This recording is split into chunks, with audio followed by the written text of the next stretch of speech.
Hezbollah के पास वो कौन सी तकनीक आ गई जिससे उसके ड्रोन कर रहे हैं इजरायली आयरन डोम सिस्टम में छेद। कैसे बेंजामिन नेतन्याहू के निजी घर को हिजबुल्लाह ने बनाया है निशाना। क्या बताता है एक हफ्ते में हिजबुल्लाह का दूसरा बड़ा ड्रोन हमला। भीषण बमबारी के बावजूद कहां से कर रहा है हिजबुल्लाह ड्रोन और मिसाइल हमले। अब अमेरिका की मदद से इजराइल कब और कैसे देगा जवाब। तो चलिए दूरबीन के इस वीडियो में आपको तकनीक से लेकर तरीकों तक हिजबुल्लाह के हर पैंतरे से जुड़े सवालों के जवाब देते हैं। नमस्कार, आपके साथ मैं प्रणय उपाध्याय।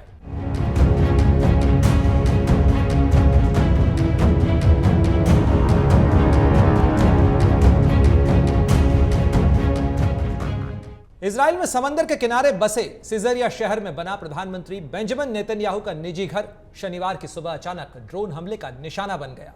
यह ड्रोन लेबनान से उड़ाया गया था, मगर हैरत की बात यह है कि 50 किलोमीटर से ज्यादा की दूरी तक इजराइल की जमीन पर उड़ते हुए इसने अपने निशाने को बिल्कुल सटीक भेद दिया। इसको न तो इजराइल का आयरन डोम सिस्टम पकड़ पाया और न ही आसमान में निगरानी करने वाले विमान और उनके सेंसर। इस कड़ी में एक वीडियो भी सोशल मीडिया पर वायरल हो रहा है।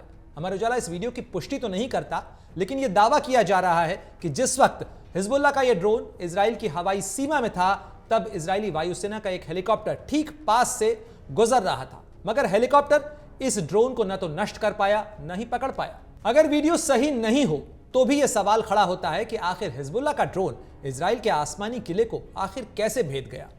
इसका जवाब तकनीक में भी छुपा है और साथ ही तरीके में भी। इस तकनीकी राज को आपको बताएं उससे पहले जरा यह भी समझ लीजिए कि हिजबुल्लाह के पास कौन से ड्रोन हैं और उनकी ताकत कितनी है। आखिर कहां से हिजबुल्लाह के पास आ रहे हैं ये तमाम ड्रोन। हिजबुल्लाह का ड्रोन बेड़ा ईरानी तकनीक का तोहफा है।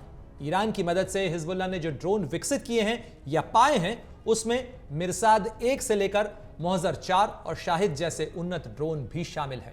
यह ड्रोन निगरानी से लेकर आत्मघाती मिशन को अंजाम देने में सक्षम है। इसका नमूना सिजेरिया ही नहीं, बल्कि बीते दिनों हाइफा और बिन्यामिना जैसी जगहों पर हमलों में साफ नजर आया है।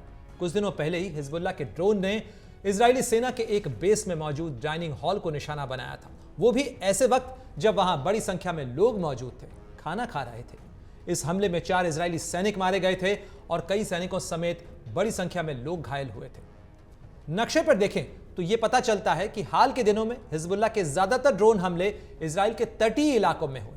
यानी यह मुमकिन है कि इजराइल में दाखिल होने से पहले इन ड्रोन्स ने ज्यादा सफर समंदर पर पार किया हो, फिर वो उसके बाद इजराइल में दाखिल हुए हैं।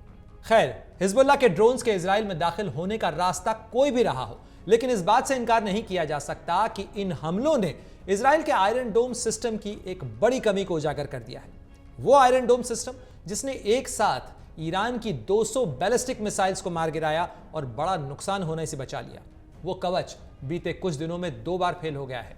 हालांकि यह भी सच है कि दुनिया का कोई भी सिस्टम फुल प्रूफ नहीं होता है, मगर चूक की इस गुंजाइश ने इजराइल की चिंताएं जरूर बढ़ा दी है।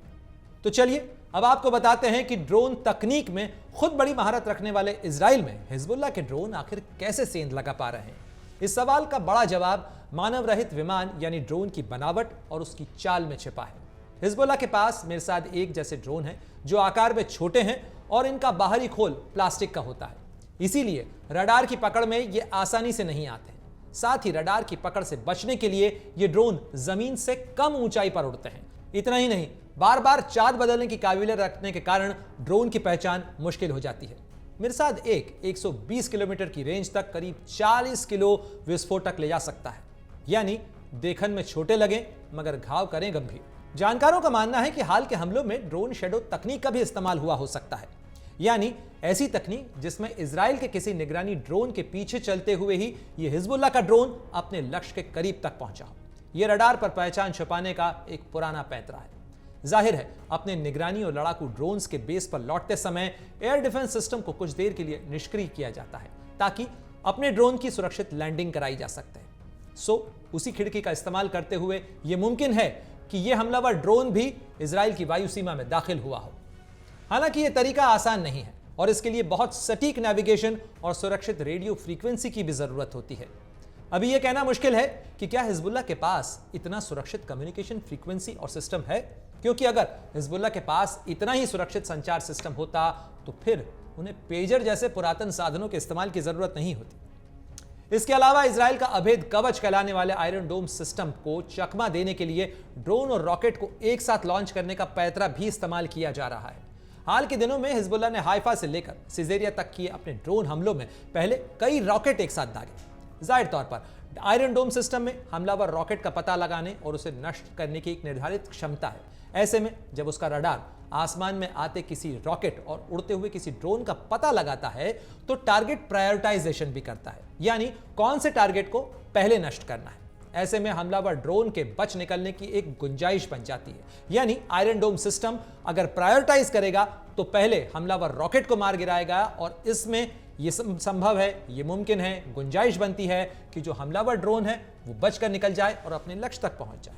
बहरहाल हमले का तरीका कोई भी हो, रास्ता कोई भी चुना गया हो, हिजबुल्लाह के इन हमलों ने यह भी दिखाया है कि हसन नसरुल्लाह समेत करीब 1 दर्जन सरगनाओं का सफाया किए जाने के बावजूद हिजबुल्लाह का कमांड सिस्टम अभी भी काम कर रहा है, जिसके सहारे वो इस तरीके के हमलों को अंजाम दे पा रहा है।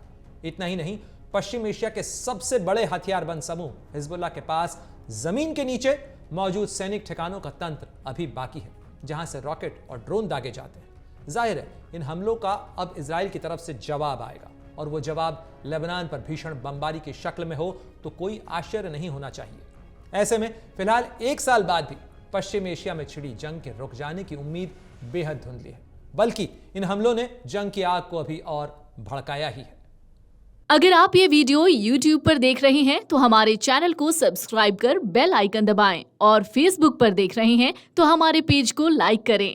8 मिलियन प्लस सब्सक्राइबर, आपके इस भरोसे के लिए बहुत धन्यवाद।